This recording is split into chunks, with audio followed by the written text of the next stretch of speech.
दोस्तों आज हम एक ऐसे मुद्दे पर बात करने वाले हैं जो आजकल हर जगह छाया हुआ है। जी हाँ, हम बात कर रहे हैं OTT प्लेटफॉर्म्स पर बैन की। अब आप सोच रहे होंगे कि आखिर ऐसा क्या हो गया कि सरकार को सीधे सीधे 25 OTT प्लेटफॉर्म्स को बैन करना पड़ गया। चलिए जानते हैं।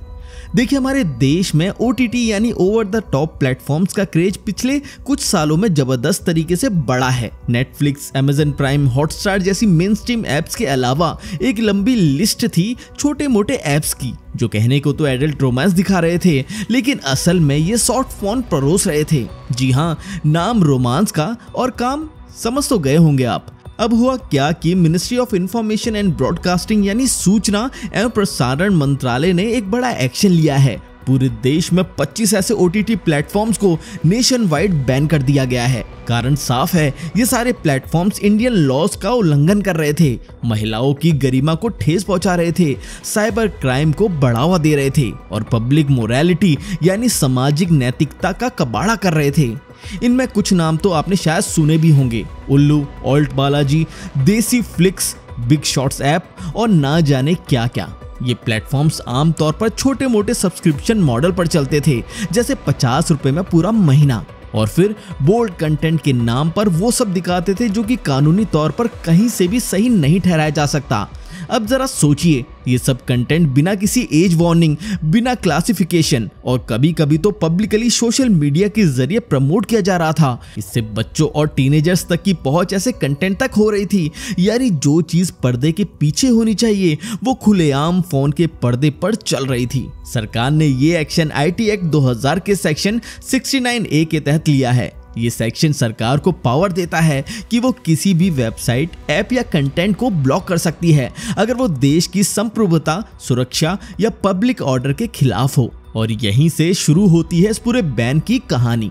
अब बात करते हैं इस बैन के पीछे के लीगल तड़के की, यानी सरकार ने किस किस कानून की छतरी तले इन OTT प्लेटफॉर्म्स पर गाज गिराई है। देखिए, ये कोई अचानक उठकर किया गया फैसला नहीं है। कई महीनों से कंप्लेंट्स आ रही थी। Parents, women rights group, teachers और यहाँ तक कि वकीलों तक ने आवाज उठाई कि ये जो एडल्ट रोमांस के नाम पर कंटेंट परोसा जा रहा है, असल में वो अश्लीलता की हदें पार कर रहा है। और यहीं से सरकार ने कमर कस ली। सबसे पहले आता है IT एक्ट 2000 का सेक्शन 69A। ये सरकार को पावर देता है कि वो किसी भी वेबसाइट या ऐप को ब्लॉक कर सकती है अगर वो देश की सुरक्षा, एकता, सार्वजनिक व्यवस्था या नैतिकता के खिलाफ जाता है। और इन OTT प्लेटफॉर्म ने तो जैसे सारी सीमाएं लांग रखी थी। फिर आता है IT रूल 2021। इसमें कहा गया है कि OTT platforms publishers of online curated content होते हैं और इन्हें एक कोड ऑफ एथिक्स फॉलो करना जरूरी है। लेकिन ज्यादातर ने तो उस कोड को सीधे बाईपास कर दिया। ना एज क्लासिफिकेशन, ना कंटेंट वार्निंग, ना कोई कंट्रोल की कौन क्या देख रहा है। अब बात करते हैं indecent representation of women act 1986 की। इस कानून के मुताबिक अगर किसी भी महिला को इंसेंट, डेरोगेटरी यानी नीचा दिखाने वाले या ऑब्जेक्टिफाई करने वाले तरीके से दिखाया गया तो वो क्रिमिनल ऑफेंस बन जाता है। लेकिन इन प्लेटफॉर्म्स ने तो जैसे पूरा शो ही इसी थीम पर बना दिए, कम बजट में बोल्ड सीन ठूस ठूस के। अब जरा नया कानून भी देख लीजिए, भारतीय न्याय संहिता 2023 जो IPC की जगह आया है। इसके तहत साइबर क्राइम और डिग्निटी के खिलाफ कोई भी डिजिटल कंटेंट हो तो उसके खिलाफ कार्रवाई की जा सकती है। और भाई साहब, ये तो खुलेआम डिजिटल अश्लीलता फैला रहे थे। ऊपर से जो सिनेमेटोग्राफी एक्ट 1952 है, उसमें भी ऑडियो विजुअल कंटेंट के लिए कुछ स्टैंडर्ड सेट किए गए हैं। लेकिन इन एप्स ने तो जैसे स्टैंडर्ड्स को ही मजाक बना रखा था। इन कानूनों के बीच सबसे गंभीर बात ये थी कि कंटेंट बिना किसी एज रिस्ट्रिक्शन के ऑन डिमांड उपलब्ध था। यानी अगर कोई 12-13 साल का बच्चा किसी थर्ड पार्टी ऐप स्टोर से ये ऐप डाउनलोड कर ले तो बिना किसी वार्निंग या रिस्ट्रिक्शन के वो भी सब कुछ देख सकता था। और यही बात सरकार को ज्यादा खटक गई। अब इसमें सबसे इंटरेस्टिंग बात ये थी कि ये कोई पहला मौका नहीं है। इससे पहले भी मार्च 2024 में 18 ऐसे OTT प्लेटफॉर्म्स को बैन किया गया था। लेकिन क्या हुआ, कुछ वक्त बाद वही प्लेटफॉर्म्स नए नाम और नए डोमेन के साथ वापस आ गए मतलब सरकार बैन करती रही और ये लोग जुगाड़ निकालते रहे। और अब इस बार सरकार ने ठान लिया कि अब और नहीं। अब चलते हैं इस कहानी के तीसरे हिस्से की तरफ, जहां बात होगी कि आखिर सरकार ने इस बैन को इम्प्लीमेंट कैसे किया। यानी सिर्फ कह देना काफी नहीं होता कि हमने बैन कर दिया, असली खेल होता है उसे पूरी तरह जमीन पर उतारना। और इस बार सरकार ने कोई कसर नहीं छोड़ी। सबसे पहले तो ministry of information and broadcasting ने जो एक्शन लिया वो कोई हल्के हाथों से नहीं लिया गया। इस बार डायरेक्शन जारी किया गया इमरजेंसी प्रोविजन के तहत, यानी सीधे सीधे आईटी रूल्स 2021 का इस्तेमाल करते हुए बिना किसी देरी के पब्लिक ऑर्डर पास कर दिए गए। इस प्रोविजन में सरकार को यह ताकत मिलती है कि अगर कोई कंटेंट या प्लेटफॉर्म पब्लिक ऑर्डर या नैतिकता को खतरे में डाल रहा है तो उसे बिना किसी नोटिस के भी ब्लॉक किया जा सकता है। अब बात करें टेक्निकल एक्शन की, तो सरकार ने सभी इंटरनेट सर्विसेज प्रोवाइडर्स को साफ साफ कहा कि इन ओटीटी प्लेटफॉर्म्स की डोमेन्स, एप्स, मिरर लिंक्स और सोशल मीडिया पैसेज तक को ब्लॉक कर दो। यानी कोई भी व्यक्ति इन साइट्स को एक्सेस ना कर पाए, चाहे वो मोबाइल से देखे या लैपटॉप से। इतना ही नहीं, इन ऐप्स को प्ले स्टोर और third party Android app store से भी डिलीट करने का निर्देश दिया गया।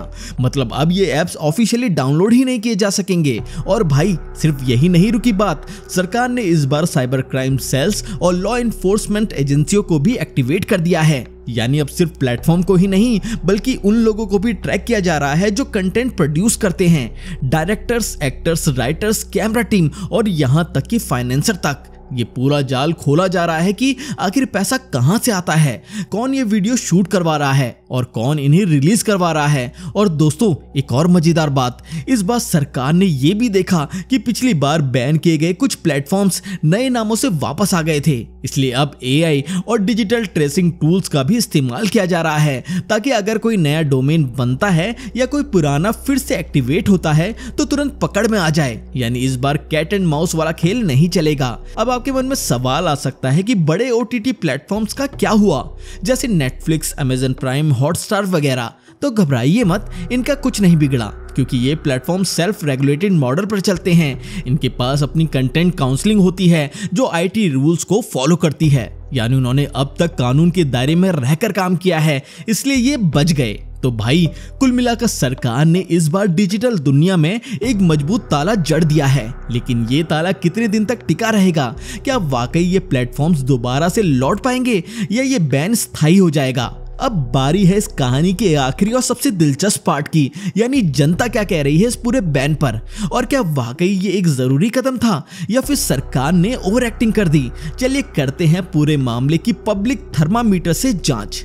सबसे पहले बात करें सोशल मीडिया की, तो जैसे ही ये न्यूज आई कि 25 ओटीटी प्लेटफॉर्म्स को बैन कर दिया गया है, बहुत सारे लोग बोले सही किया सरकार ने। खास तौर पर पेरेंट्स, टीचर्स और महिला अधिकारियों के काम करने वाले ग्रुप्स ने इसे एक स्वागत योग्य कदम बताया। उनका कहना है कि आज की यंग जनरेशन बहुत जल्दी डिजिटल दुनिया में एक्सपोज हो रही है और इस तरह का कंटेंट उनके माइंड पर नेगेटिव असर डालता है। और सही भी है, जब खुलेआम ऐप्स में सॉफ्ट पोर्न जैसा कंटेंट दिखाया जा रहा हो, वो भी बिना किसी रिस्ट्रिक्शन के, तो रोक लगाना तो बनता ही है। वहीं दूसरी ओर एक तबका ऐसा भी है जो इस बैन को लेकर चिंतित और नाराज है। इनका कहना है कि सरकार फ्री स्पीच और क्रिएटिव फ्रीडम के नाम पर सेंसरशिप कर रही है। कुछ लोगों का सवाल था, अगर किसी शो या एपिसोड में दिक्कत है तो उसे हटाओ, पूरा प्लेटफॉर्म क्यों बैन कर रहे हो? यानी ब्लैंकेट बैन की आलोचना हुई और जो लोग डिजिटल इंडिया के बड़े समर्थक हैं वो बोले कि ये तो डिजिटल कंटेंट का गला घोटने जैसा है।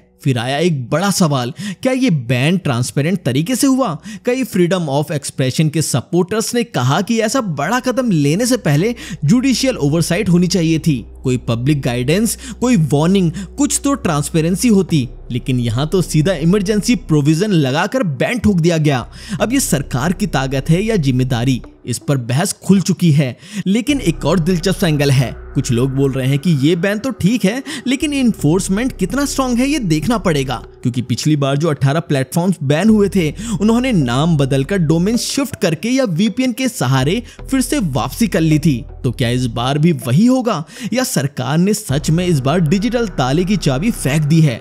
अब देखिए, असल में जो मुद्दा है वो कंटेंट का नहीं, कंट्रोल का है। ओटीटी एक ऐसा माध्यम बन गया है जहां फ्रीडम और फिल्टरिंग दोनों की लड़ाई चल रही है। एक और लोग चाहते हैं बोल्ड बोल्ड कहानियां, रियलिज्म, एक्सपेरिमेंट, और दूसरी ओर सरकार और समाज चाहते हैं मर्यादा, नैतिकता और नियम। अब इस रस्सा कश्ती में कौन जीतेगा ये वक्त बताएगा, लेकिन फिलहाल तो इतना कह सकते हैं कि ये बैन एक बड़ा मैसेज है। OTT फ्री है लेकिन फ्री फॉर ऑल नहीं है। अगर आप डिजिटल प्लेटफॉर्म पर कंटेंट डाल रहे हो तो जिम्मेदारी के साथ डालो, वरना सरकार एक्शन लेने से पीछे नहीं हटेगी। तो दोस्तों ये थी पूरी कहानी। एक तरफ कंट्रोल की जरूरत, दूसरी तरफ फ्रीडम की मांग। अब आप बताइए, क्या सरकार ने सही किया या जरूरत से ज्यादा सख्ती दिखाई? कमेंट में जरूर बताइए। तो मिलते हैं अगली वीडियो में।